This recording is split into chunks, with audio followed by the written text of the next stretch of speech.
Blog Talk Radio.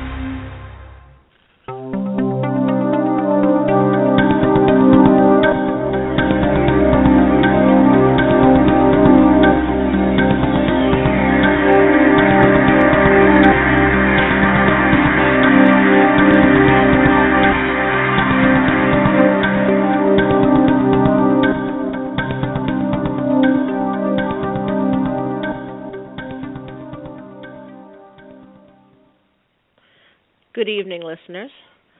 I thank you for the time you take to listen to our show. This is the Dark Matters radio show. I am the Sorceress Cagliastro, blood sorceress, necromancer in the hands of 9. I'm honored to be on the air with my co-host, Chris Rogostrowski. Good evening, Chris. Hi, Sorceress. How are you doing? Good, thank you. Our producer and science officer, Morgan St. Knight. Good evening, Morgan. Morgan, can you hear me? That sounded like a line from Yentl.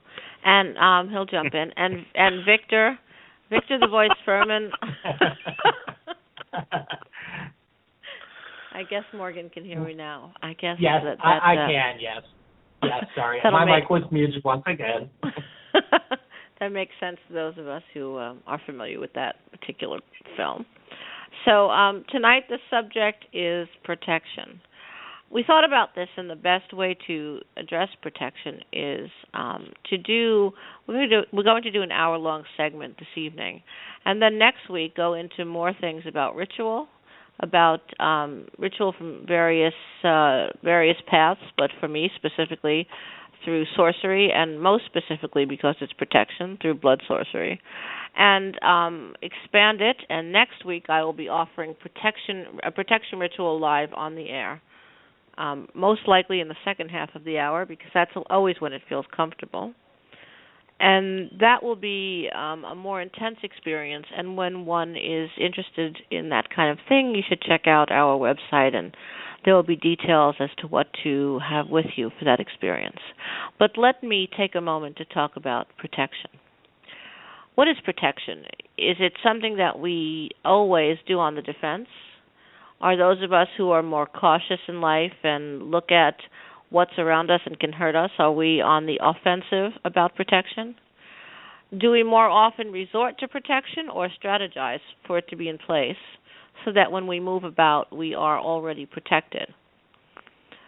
I often use the example when it comes to protection of being very careful about what you're protecting yourself from and what's on the inside with you. And the example is that if one protects themselves in a house, puts protection over themselves in a house, and they're all snug and they're in there, and then they find out there's a wild animal in the house with them. So protection is an interesting thing because it involves really looking at the bigger picture. What is it that you are protecting yourself from? How are you going to do it? What's lurking? What's in front of you? When we do protection, we have to be in front of it and behind it. And I'll give an example of something that happened just yesterday and today. A very close associate in another country sent me an email alerting me to yet another individual who thought it was a good idea to post PDFs of 2 of my books. And this goes on a lot. People give it a try, and I guess they feel if the publisher's not looking, they will not get in trouble or get involved in any kind of chaos. And I did all the appropriate things, talking to the websites that had them up and all this business. But then I found him, and I sent him a 3-hour warning. And I sent it to him through a Facebook message. 2 of the sites are down now, the 2 that belong to him specifically. And there will be more to follow. Do I put protection on my work? Well, yes and no. I protect it by copyright, which is a agreed upon experience. If one writes something and copyrights it, then there is an agreement with the general public that it belongs to one person, and everyone else is buying into it or sharing it in that way. And then you have people who come along who don't necessarily accept that agreement and make choices. So they do things like present the work in a way that is inappropriate and steals from the author. So when I put protection on my books, what I do is I present this copyright, and then I present some kind of protection that for as long as I'm keeping my eyes on it, people will do their best not to present it as either their own work or work they have a right to sell. When you do protection, and the reason that I mentioned the wild animal in the house, you have to be careful not to protect something to the point where it's inaccessible. So the areas of protection are gray areas. If I write something and protect it 100% and lock it down and put a dome over it, no one will ever read it. So there is a sense of letting go of all of your secrets when you write and you put things out there. This is why it is a good idea to do this show in two parts and to talk about protection in the general sense this way, because I've already brought up things that might have intrigued you when you've and interrupted sort of your general sense of what protection is. For me, protection is most often associated with blood sorcery, and we'll talk about that as we go on. But I don't want to take up the whole beginning of the show. Chris, what do you think about this subject? Well, I use protection pretty often in my work. A lot of times I put it on whatever I'm doing to keep people from the outside getting a hold of it. I mean, you can... I try if I'm doing something where I need to bury something in the ground or some kind of work like that where I have something brewing in the process, you try to make sure nobody gets it. I mean, you can take all your precautions and you can hide it here and hide it there, but you know, you always have that chance, especially around here because you know, hunting season's coming up and there's a lot of outdoors people here, you know, hunting, fishing, things like that, that people are going to trip over it, you know, or find it for some reason. So I try to put protection on that as well, you know, to keep people away from it so it's not discovered. So you mean like a defensive area around it? Right. Okay. Like a perimeter, you know. How do you do that? You would. Kind of like, well, when I was in the service, we always, say you had a landmine that you set up, you would always put a tell, something that the people on your side would know is there. So they wouldn't go trip through the landmine that you have planted for somebody else. It's kind of the same thing. I usually find an ancestor or disincarnate that I might have pulled out of some other place, and I've put them in that area, and it's like, okay, look, I'm going to make a deal with you. I'll leave you here and I'll leave you undisturbed. You can do as you wish, but here's the deal. You have to watch over this for me. I will tell you something, Chris. Only an extremely mature sorcerer, and I don't mean in age, I mean in technique, knows how to make deals with the disincarnate. And the more I talk to you, you know, the more grateful I am for our relationship, our communication, because that is an extremely high-frequency communication with the disincarnate, these kinds of deals. I just want to jump around a little bit and get back to that in a bit and ask Morgan. Morgan, tell me what you think of, like, what is the core of protection for you? How does it work? Because you're in a slightly different path, although you use my materials as well. You have other things going on. Yeah, for me, it has to do with a strong relationship with certain entities that I consider to be protective. In terms of blood sorcery, some of those entities would be considered attending daemons, but others would be considered in the path I follow of voodoo would be the Loa. And some of the entities that I have the strongest relationships with are known as warrior entities. And the idea is not to just call on them only when you need them or only when you think something is wrong. The idea is to have a very good, strong relationship with all of these entities from the beginning, from the get-go, and to do this on a daily basis, to talk to them, to work with them, to get their energies in. When people come to me occasionally for protection, actually it's quite a lot. It's one of the most popular things people come to me for.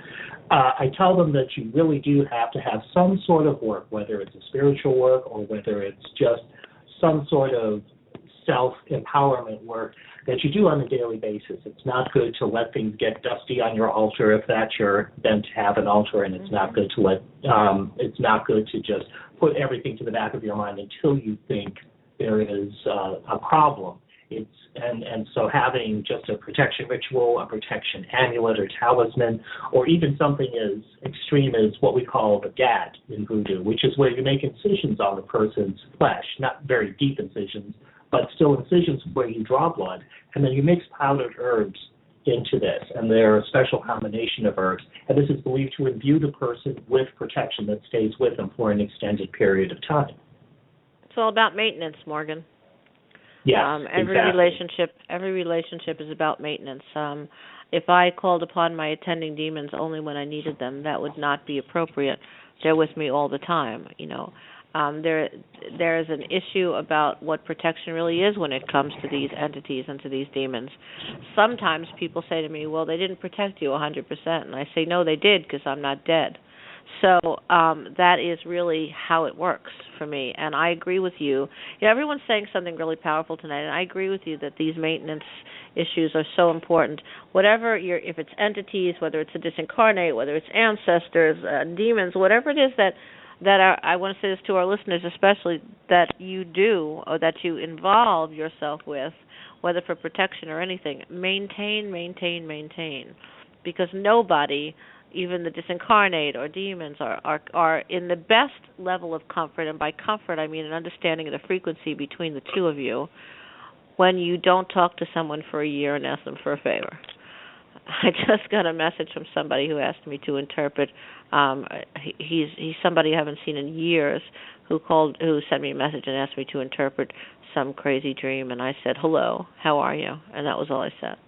So these kinds of interpretations of kinship, friendship, relationship in the work is very important. Victor, what are your thoughts on this? In the work that I do, it generally involves using energy, and using energy as a shield, using energy to create a perimeter that does not allow for errant energy or errant information to come through. And that, by the same token, it's also about respect for me. It's about respecting the disincarnate, respecting all of the work that I do, all of the connections that I make. A lot of people who do what I do forget about that, forget that when they're dealing with the disincarnate, they might as well be dealing with a living person. And consequently, some of the levels of respect and compassion that you would afford to a living person are sometimes omitted when dealing with disincarnate and some of the people that I've met. So respect, and then also creating that energetic field and using that to defend myself against errant energies and only allow through that which I choose to allow through. Victor, you've been doing this a very long time. How has your practice changed when it comes to protection? In the beginning, I used to use a lot of implements. I used to use a lot of crystals. I used to use a lot of material things. And the more that I've grown in this work, the fewer material things I use, and the more it's all related to energy. I think that's very interesting, because I think all four of us could either say that, or the tools have become so specific. Yes. That that is the maturity of the work. I think this word maturity is coming up for me a lot tonight as we talk, because the subject of protection is one that requires a great amount of maturity to get it right. Sometimes protection is a complex thing and requires strategy. Sometimes we're protecting someone from themselves. I'm working with a couple of clients right now who really just need to be protected from their own habits. And that's really what they've come to me for. And you can look at it in a lot of ways. You can say, well, what do they need? Strength? What do they need? This or that? But really what they need is protection from their habits. Because in quantum physics, all things are moving all the time. There is no moment when it's not all moving. And if that's happening, you can look at that as horrifically frightening chaos, or you can look at that as an opportunity to be in that flow and to be changing things as you go along, and to be saying, where are the holes? Because protection is fluid, and this is something I want to hear all your thoughts on. It's truly a fluid thing. If you put a big giant padlock on a door and you walk away and the padlock technology changes and now anybody can pick it, and then you go back and your things are gone, what had happened is you did not evolve in what protection is. So, anybody have thoughts on that, on the evolution? Do you go back when you're protecting something? Do you go back and look at it again? Anybody have any thoughts? You have to go back and check it. I mean, I always found, like if you have a flashlight that you keep in storage, every so often you got to go back and make sure it still works. Mm-hmm. You have to make sure the batteries are charged. Right. The question is, do you remember to do it when it comes to protection sorcery? Yeah, you do have to. You don't have a choice. I mean, you have to either set a date, you have to set a time, you have to set it on your calendar. Put a band around your finger. Stick something in your ear. Whatever the hell it takes for you to remember that you've got to go back. And I write down what I've done. Because if I sit here and I try to remember what the hell I did 2 years ago, it ain't going to happen. Sometimes you do I a lot can't of even tell you sorcery. what the hell I had for dinner. You do a lot of sorcery, so, that makes... I think we all do. I think everybody here is very much involved all the time in our work. It's interesting. I can bring something in from my day job, so to speak, the thing that pays my bills, which is I'm involved in industrial sales. And in industrial sales, one of the emphases in the last 10 years has been the concentration on industrial safety and preventing industrial accidents. And there's a procedure when you're working on a piece of electrical equipment, which is known as lockout tagout, which basically means before you stick your hands into something that has high voltage, you go to the fuse box, you turn the fuse off, you turn the breaker off, you put a lock there. In fact, if there are more than one person involved, you put multiple padlocks there so that not one person can take a lock off and reactivate this thing while you have your hands in this piece of equipment. And you put a tag, saying that I've locked this out, I'm doing maintenance, and here's my name and here's my phone number. And that way everyone who sees that knows that there's a process taking place and not to tamper with that process. And I think in a strange analogy, some of the stuff we're talking about works the same way.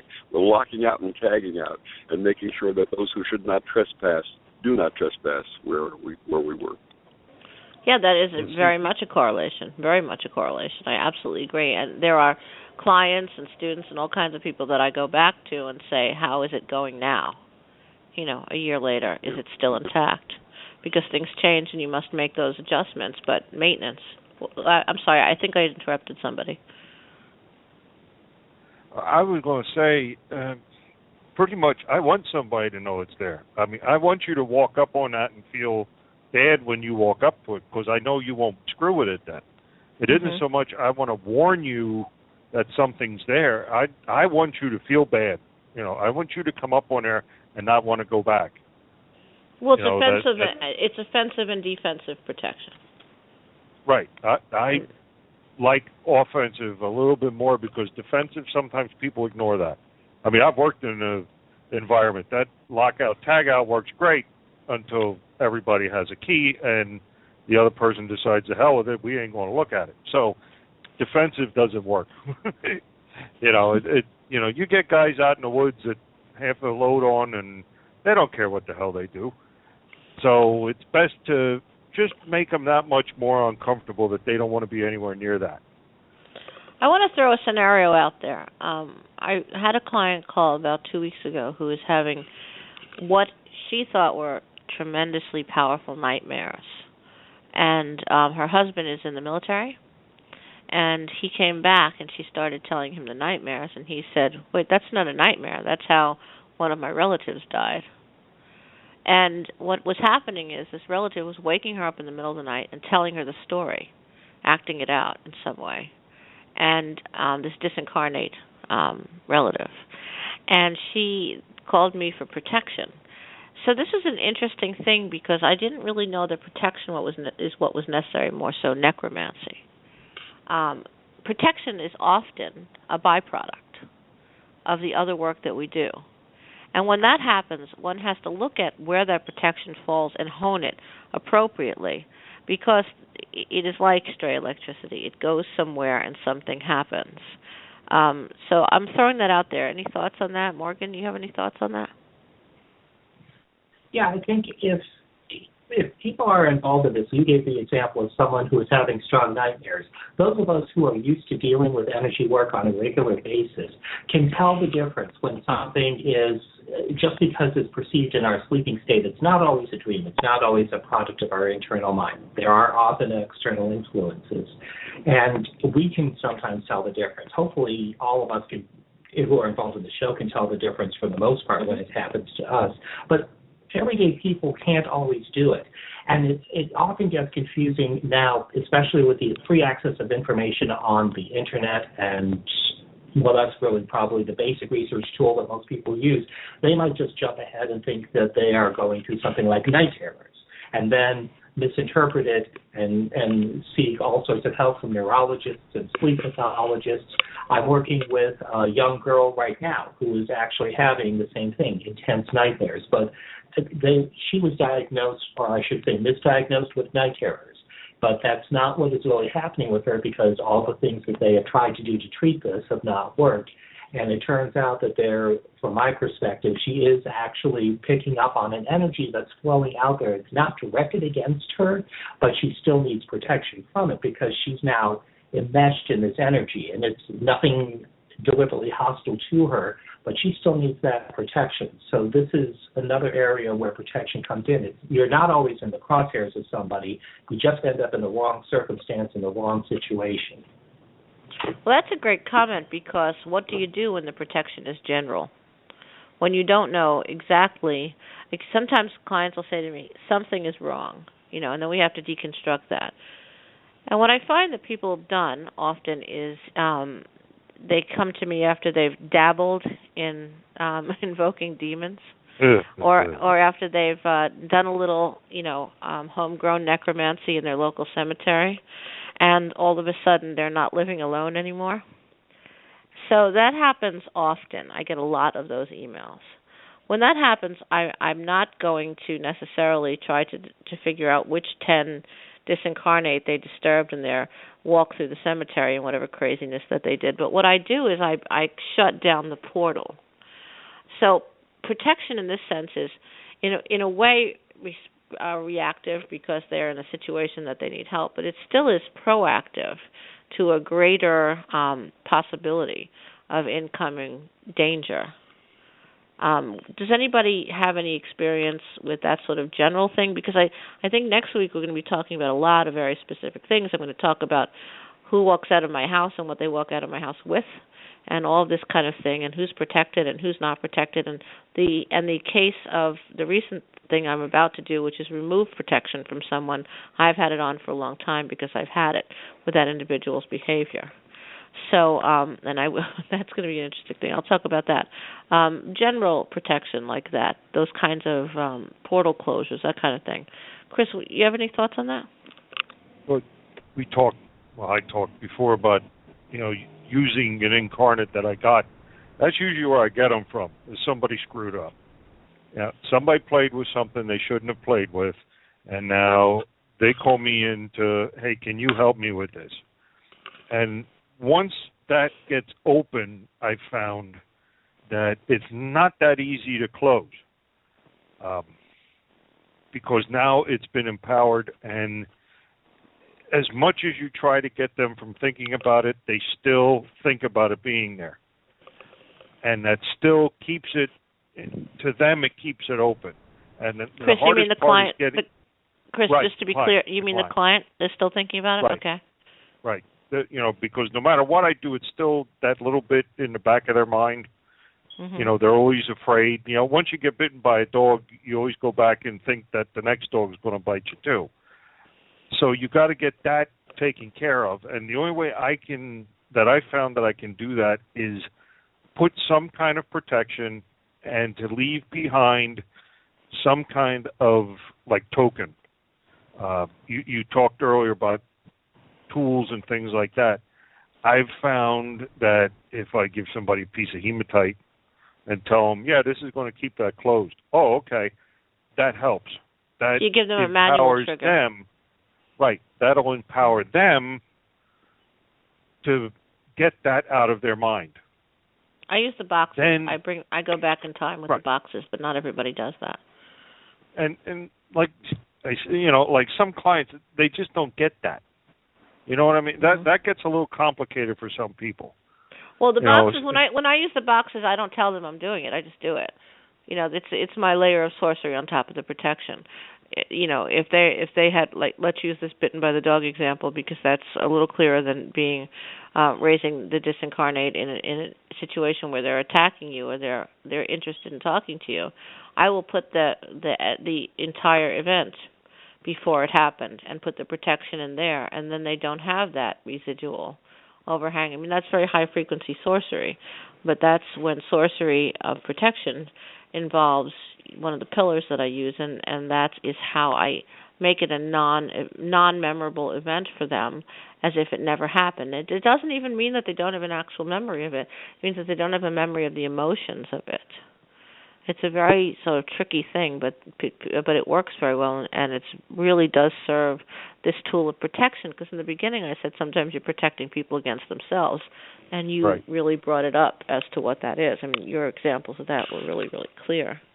Victor, I know you don't have a lot of time tonight, but I want to ask you a question about when you're dealing with people who are struggling or people who are in transition, this kind of thing, and they seem to be less afraid of the approaching of death, or do they ask for protection? I mean, what kind of language do they use? In actuality, it's interesting. Most of the people that I've been called to work with are actually looking forward to transition. They're done. They've had it with life for whatever reason, be it physical struggles, medical struggles. And what I find more often than not is they actually need protection from their friends and family. And when I say that, I've come into situations in hospice where someone is actually on the verge of transition, and their friends and family gather around the bed, and you can actually see these webs of energy coming from them, hanging on to the person and asking them not to leave. And it's just amazing how often this happens with families. Stay, don't go, and whether they say it verbally or they do it energetically, it's the same effect. It's like a web holding on to this person, not allowing the transition to take place. And one of the things that I do in my work with these types of people is I help them to have a few moments, each personally, saying goodbye, expressing their wishes, whether the person is conscious or not. And then when everyone is done, we gather around and we just wish this person well and give them the sense of release. And it's very effective in helping the person in transition to move over. So protection is a result of the general work that you're doing to create an environment in which they can transition. It's interesting. To Chris's point before, and just one more time to use the analogy of industrial safety. Sure. There's a pyramid design when you look at industrial safety, and the very last thing on this pyramid, the smallest part of the pyramid, the bottom rather, the base of the pyramid, is to use personal protective equipment, some type of a protective device.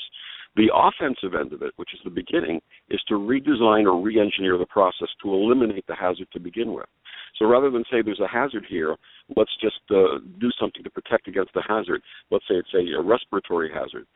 So rather than say let's run out and get face pieces and respirators and devices to help us breathe, you go back to the base of the process or the top of the process and say what can we do to change that so we don't create this hazardous environment that can affect people. And I think to a greater extent we can also do this with the type of protection we're talking about.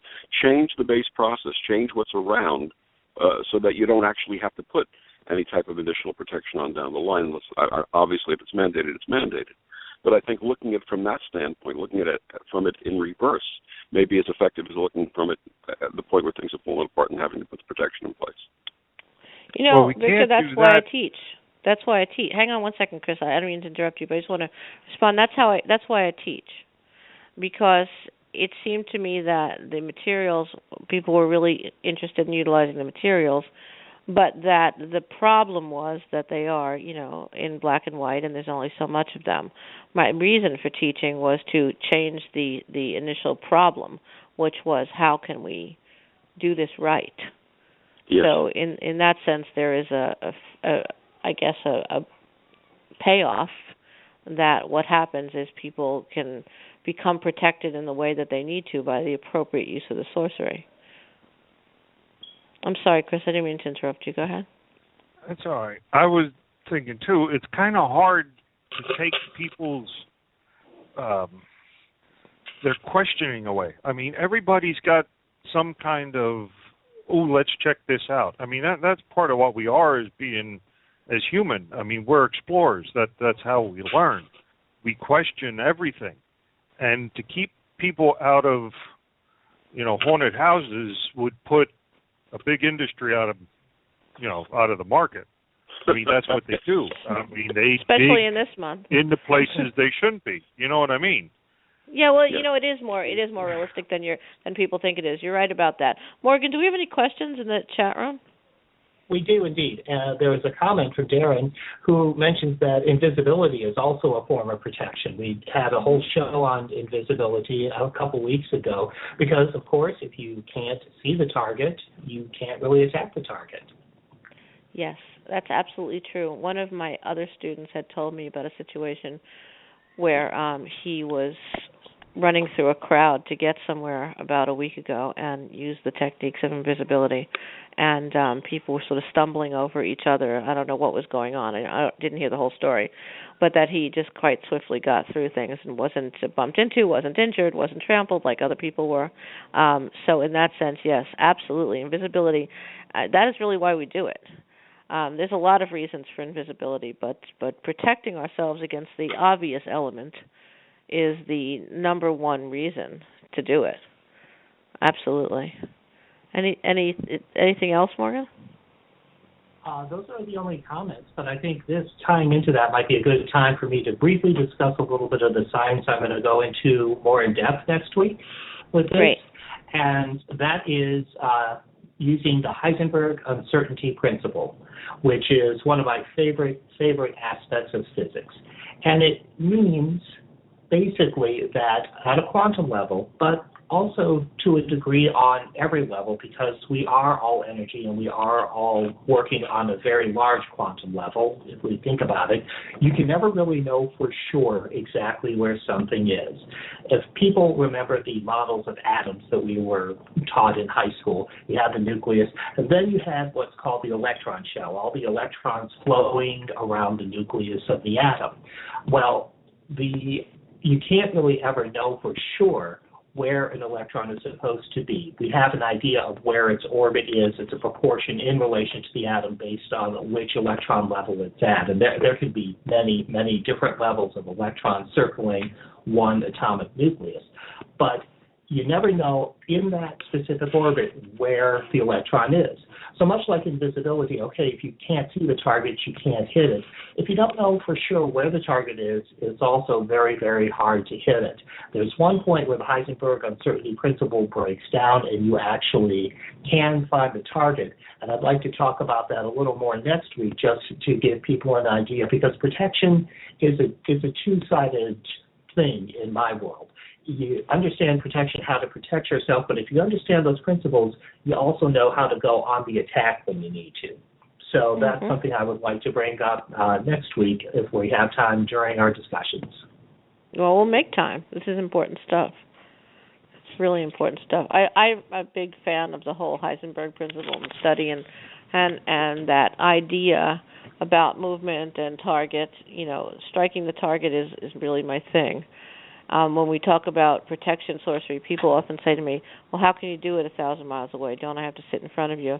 And the idea that people keep asking that to me always seems odd, because if you were sitting right in front of me, you still would not be inside of me, so it doesn't matter. That's the way that I see it. In the sense, can I see the target? You can see the target if you accept that the target is there when it comes to working with sorcery. I can't see the guy who is posting my books on Scrib and other places, but I can see him in the sense that when I do, let's just say, everything but protection on him, and which is already underway, what happens is the energy finds the target, because energy works best against resistance, so it must find the target. And my job is to release it. So from the principle of using energy in protection, those of us who practice this work, especially at the scientific level, we're launching the ball. That's what we're doing. And empowering, and not in the new agey way, of course, but literally empowering the ball, if you will, to be more of a honing device, something that can hover around and find where it's meant to land. Does that fit into anyone's perspective about this kind of work? Anyone hear me? Yeah, that sounds perfect. Mhm. It's the same thing, we all do it. I mean, I shouldn't say it's the same thing I do, because we all do it. I mean, anybody that does protection work has to do it that way. It's not going to work any other way. Well, and what you send the ball as is relevant as well. I mean, I've sent my attending demons to a number of my students to help them in situations. Bad weather, stalking, whatever, it doesn't matter, but they go and they do the work, because those are the ones that I have the closest relationship with. Those are the demons that I have the closest relationship with. So they are often messengers of that energy, and being what they are, their honing is much different than mine.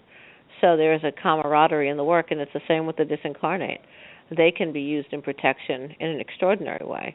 Protection is not just putting your blood on a sigil and hoping for the best. It might be putting your blood on a sigil and enacting all of the things that happen from the triggers of the symbols in that sigil, and it is truly the butterfly effect. What happens here happens around the world. If I don't do this, what happens today? If I do this, what happens today?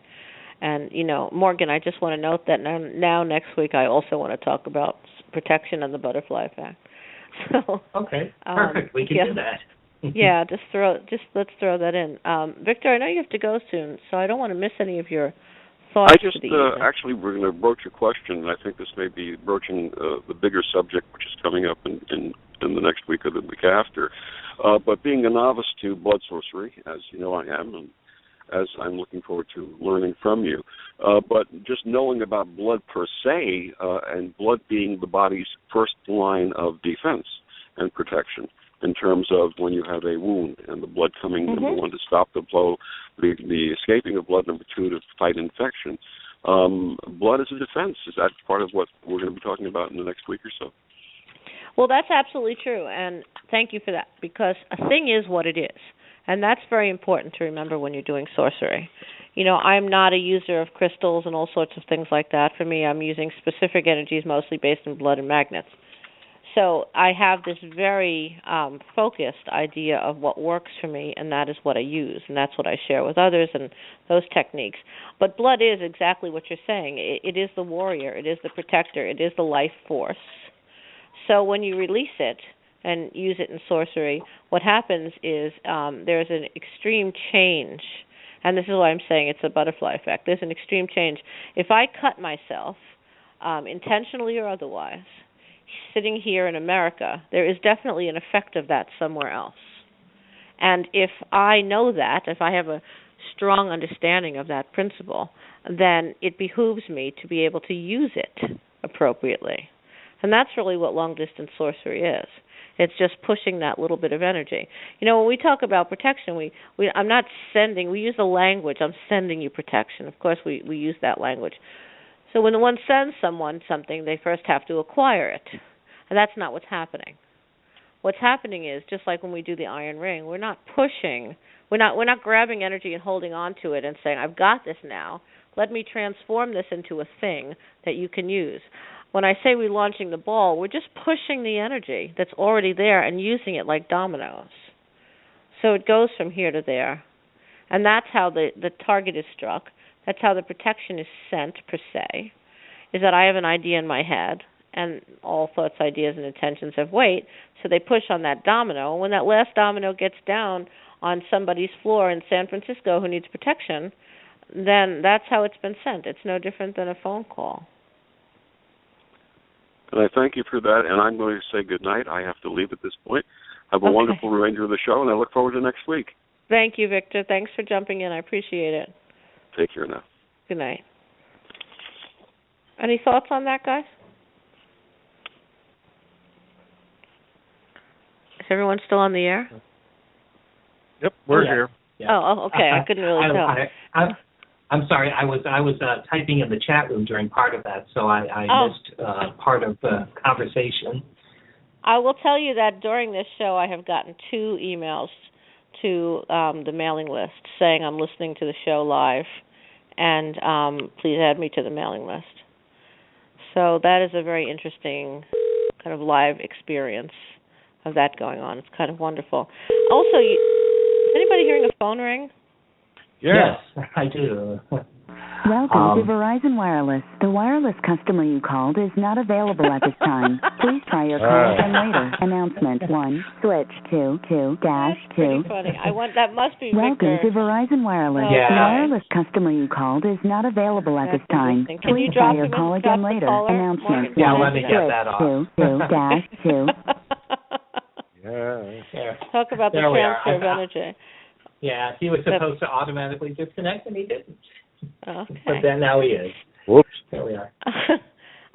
So that was quite distracting. Kind of funny when you talk about communication that would happen.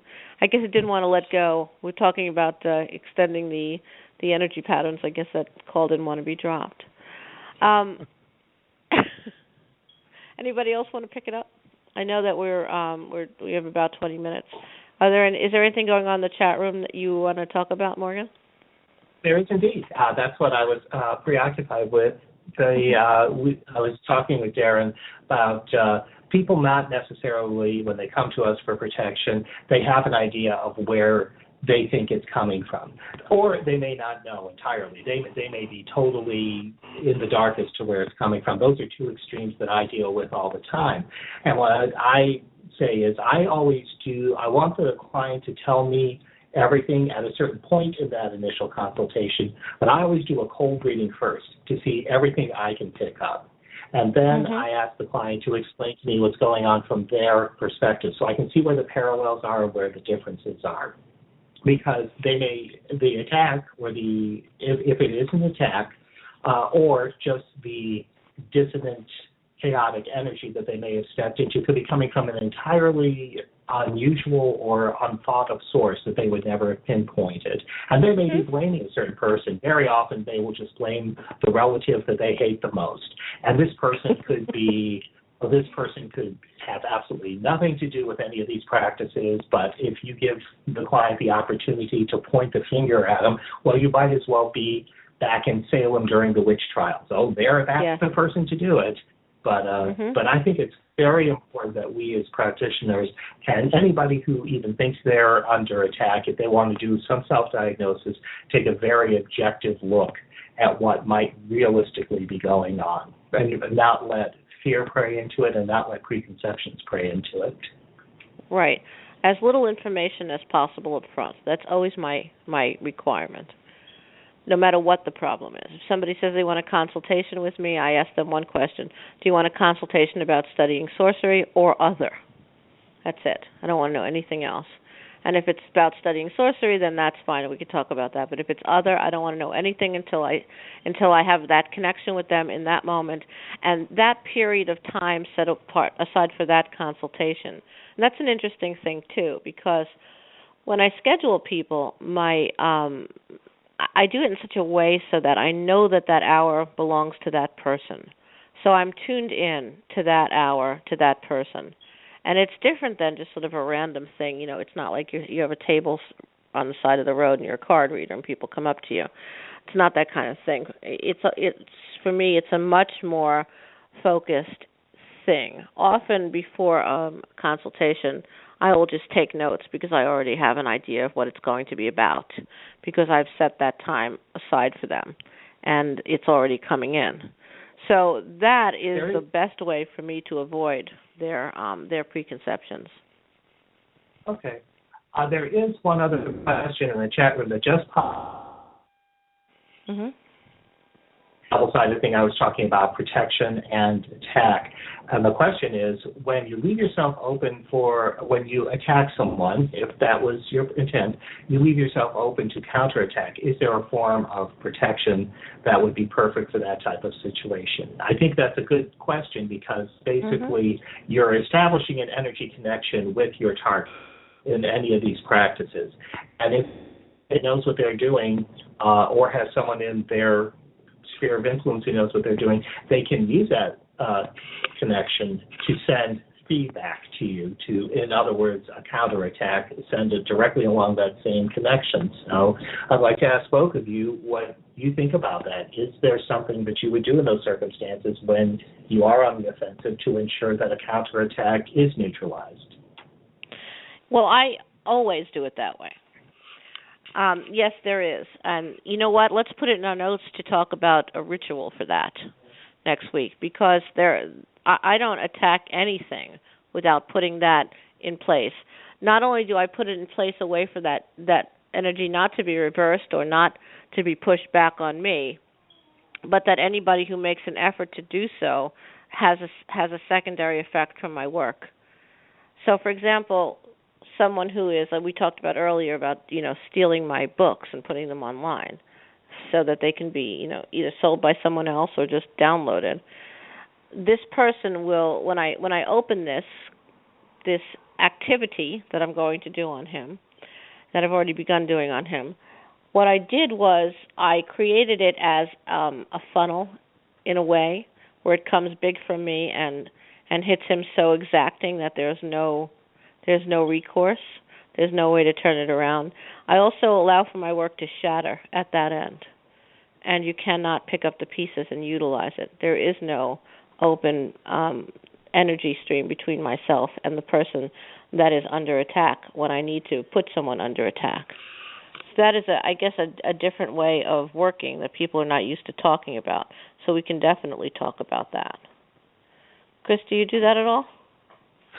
Well, I was just sitting here thinking, the way I look at it is I was in the military, and the idea is if you're a sniper and you're working long distance, you're trying to hide yourself as best as possible so you're not seen. So what we do sometimes with protection, or like in your case where you're going after somebody, I try to hide myself as best I can, that the other person can't see where it came from. Mm-hmm. I try not to get a connection per se with that person. I don't want them to know who I am. If I'm working for you, I really don't want it to be somebody that I connected with before. That gives me a little bit more of an advantage because you don't know who I am. You never felt my presence before. Mm-hmm. I try to scramble. No, go ahead. I try to scramble my energy as best I can so that it's not recognizable and you can't follow it back through the line. Like how you can trace a call. I don't want them to be able to trace me.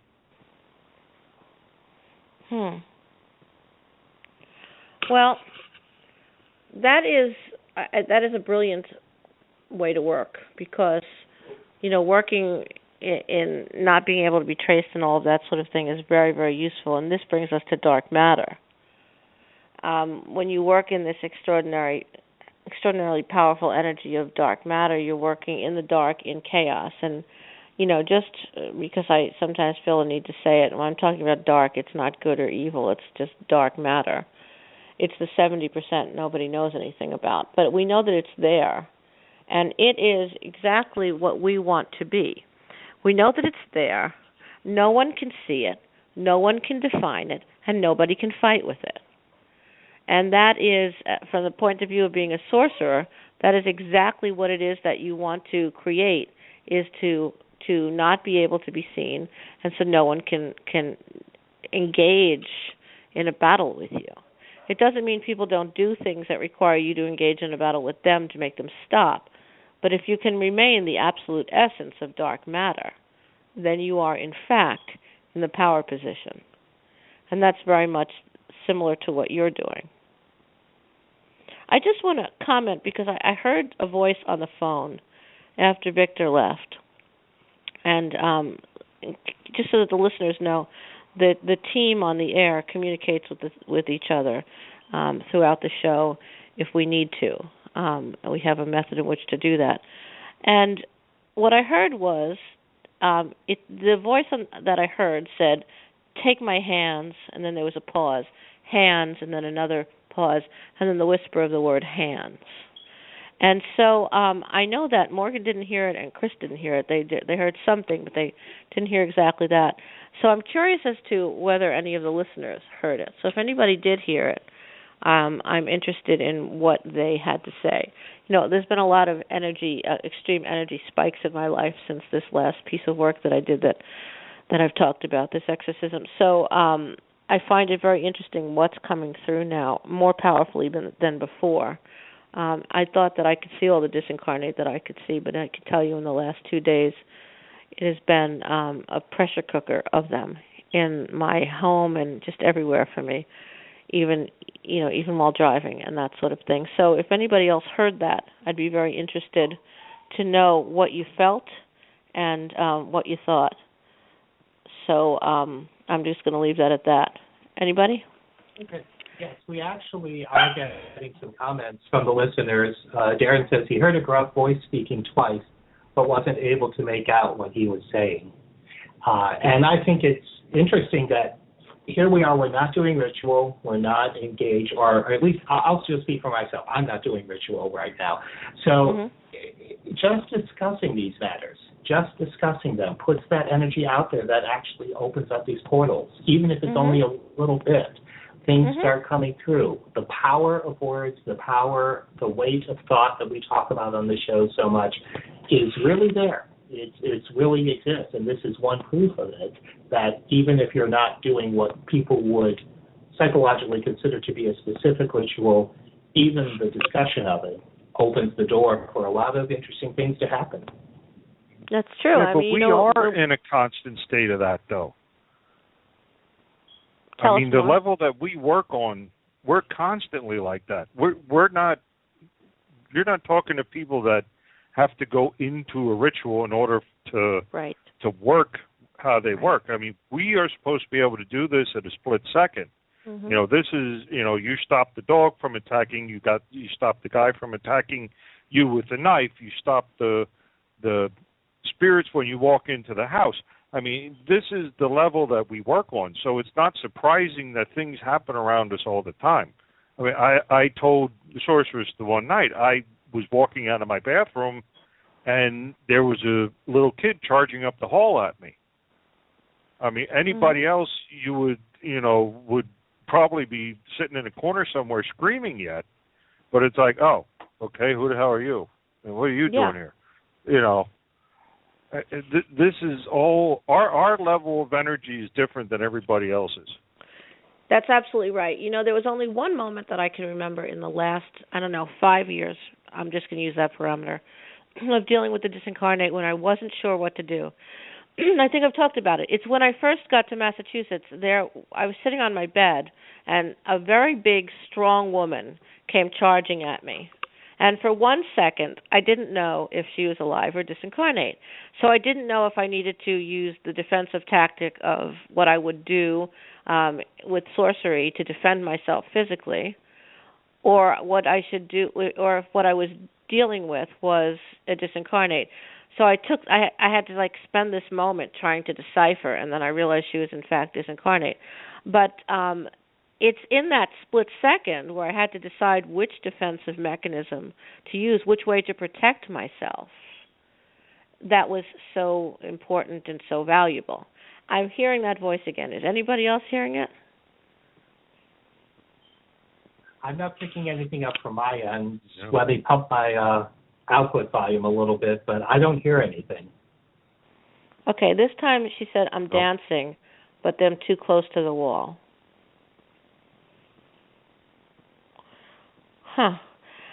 Chris, your point is so well taken. We're doing this all the time.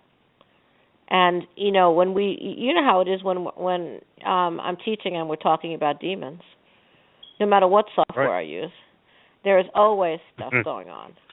And when we're talking about ritual, we're talking about other things. Even when we're talking about sigils, it doesn't happen as much. But as soon as we start talking about demons as the subject matter, there are times we've had to start over, times we've had to hang up, times where the screen's frozen. this happens all the time. And I think that, dealing with the radio, we're reaching a new level here, because this is not just a class where I'm sitting with 10 students. This is a situation where anyone can hear this whenever they want to. So what we don't know, and I'd love to talk about this, is what people get out of this when they listen to it, aside from knowledge, of course, when they listen to it later. Because people have sent emails to me about listening to the work I did with the penny that night, and that sort of online, on-air work, not in real time, listening to it in archive and still having an experience. So I think that when I do the protection on the air next week, I'd be very interested in what happens when people hear this in archive. I feel very connected to this energy right now. It feels very big. Are you both feeling that? I feel a sense of expectation. You feel what?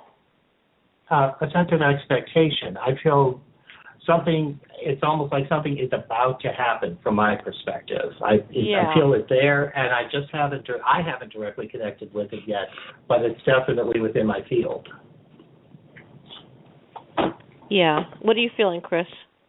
I live down the street from a cemetery. I'm always feeling something. There's always I'm always something feeling going on something there. too. But this broadcast is different. This hour is different. It has felt like this since we started it. I'm very curious. You know what I'd like to do? I'm going to listen to it in archive and see if I'm hearing those same things that I'm hearing live. And I wonder if that was, in fact, Victor's phone. That was that just was pretty much not disconnecting, or if what it did was create some sort of energy that's caused this to happen. Well, I guess this isn't just, regular radio. Well, we could also use this, or we could be using this as a big amplifier. Yeah, that's what I'm saying. Radio is... it wouldn't be hard to believe that this would open up something to connect to the other side. I mean, you're joining three pieces of energy into one big mass area. Right, and creating a recording of it that people can listen to later. That's a powerful thing. Yes, I'm very interested in listening to this in archive, and I suggest that if our listeners listen to it and they hear those voices, that they send an email, tell me about it, and I'll talk about it on the air. It's been an intense hour. I feel a little bit, more physically involved in this show tonight. Not that I'm not always deeply involved, but I feel like a physical connection to the energy tonight that I have not felt before. Usually I feel this more like with students on live stream, or I feel that, of course, in person, but I feel this kind of thing more one-to-one. And somehow I feel like there is, I'll just say it, I feel like there's a demon involved now in this show. And I feel like we're going to be hearing more from this voice. Either a demon or a disincarnate, but I tend to lean towards this being a demonic energy. But let's see, who knows?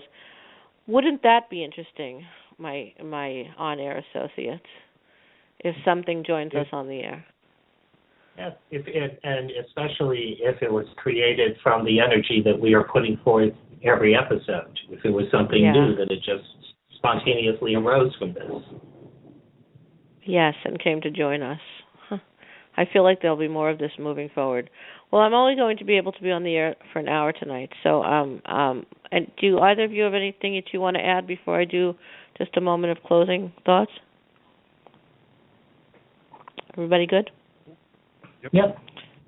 Wow, you can really feel it. It's dense.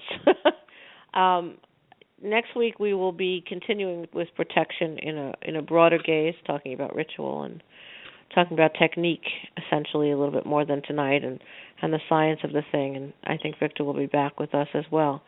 But Morgan, how do we find you? I mean, I know how to find you. How do others find you? The best way to do that now, since I am no longer actively using Facebook, is to find me at morgansaintknight@hotmail.com. There is no period after the T in Saint. It's all one word. Chris? And I'm still on Facebook at this time on Hell's Rogue, at HEL''S, and also at Hell's Rogue, all one word, at gmail.com. Well, I am in the process of moving away from Facebook, which is a big process given how many people are involved in my page. I am now on Google+, which is very easy to find me. I'm the only Sorceress Cagliastro on Google+. My email is sorceresscagliastro@gmail.com, and you can, of course, go to the website, which is cagliastrotheironring.com. There's many ways to find me. Those are the ways that I'm becoming more and more comfortable with as I move away from Facebook, which decided I could not use the word sorceress. So I threw up a completely artificial first name to appease myself during the process. So they would rather that I was not really myself. It's a ridiculous thing. My fan page is still up for now. I'm Sorceress Cagliastro, Blood Sorceress, Necromancer in the Hands of Nine. This is Dark Matters Radio, and I want to thank Morgan and Chris and Victor, and more to follow next week. I'm looking for feedback. Thank you. Good night. Good night, everyone. Good night.